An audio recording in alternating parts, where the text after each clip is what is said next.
Приема следния регламент за изказвания по точка 2 от приетия дневен ред. 1. Изказвания на поканените длъжности лица и експерти до 10 минути.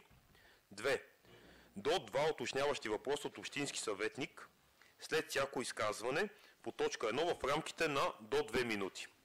Има ли други предложения за регламент, който да зададеме? Господин Милев, заповядайте. Предлагам тези изказвания да бъдат по 2 минути, но от група, защото сме 40 човека, ако решим да се изказваме по 2 минути и стана една говорилня, която няма да доведе до нищо. Просто предлагам от група да има въпроси. Благодаря на господин Милев. Това го мислех, но вие знаете, че към момента има 9 човека, които се водят независими и тях няма как да ги определиме. Те трябва да останат без изказване. Колеги, други предложения има ли? Ако няма други предложения, предлагам да гласуваме предложението на господин Милев първо. Изказванията да бъдат до 2 минути на група, а общинските съветници, които са без група, да не могат да зададат въпроса.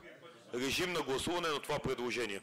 Край на гласуването. За 25, против 6, въздържали се 5 общински съветника. Предложението е прието.